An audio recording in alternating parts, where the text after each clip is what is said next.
संत रविदास जी जूते बनाने का काम करते थे। एक दिन उनके यहाँ एक सिद्ध साधु पहुंचे।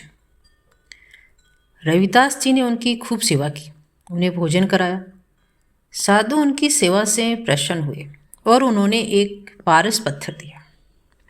साधु ने कहा कि इस पत्थर से लोहे की कोई भी चीज़ सोने में बदल जाएगी, इसे इस्तेमाल कर तुम बहुत धनवान बन सकते हो।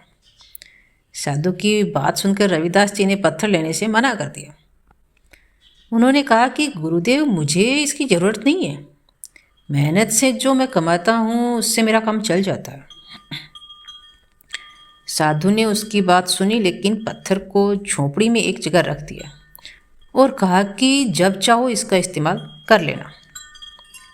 पत्थर रखकर साधु चले गए। समय बीतता गया। कुछ समय बाद वही साधु फिर रविदास जी के पास आया। उन्होंने देखा कि रविदास जी की स्थिति में कोई बदलाव नहीं आया।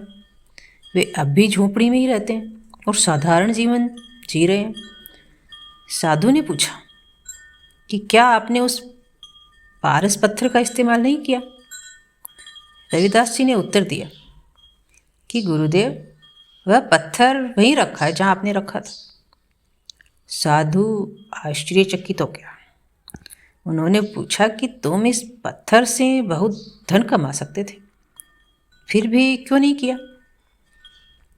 रविदास जी ने मुस्कुराते हुए कहा कि अगर मैं धनवान हो जाता तो उसकी चिंता, रखवाली और लोगों की भीड़ में उलझ जाता। मैं भक्ति और साधना नहीं कर पाता। जो मुझे मेहनत से मिलता है वह मेरे लिए पर्याप्त है। इससे मैं भगवान की भक्ति और अपने काम दोनों कर पाता हूँ। यही मेरे लिए सबसे अच्छा है। साधु रविदास जी की सादगी और संतोष देखकर बहुत प्रसन्न हुआ और उन्हें आशीर्वाद देकर लौट गए। संत रविदास जी ने सीख दी है कि लालच और अधिक धन दोनों की इच्छा हमारे जीवन में संतुलन और शांति को बिगाड़ देती है। उन्होंने हमें सिखाया कि मेहनत, ईमानदारी और भक्ति के साथ जीवन जीना असली सफलता है। इससे हमें काफ़ी कुछ सीखने को मिलता है कि हमें लालच नहीं करना है, लालच से बचें, मेहनत पर भरोसा रखें, सादगी को अपनाएं, भक्ति और ध्यान के लिए समय निकालें।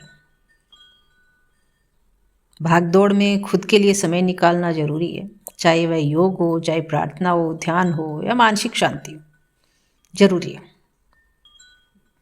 आपको स्टोरी अच्छी लगी हो तो लाइक, शेयर, सब्सक्राइब जरूर करना। धन्यवाद।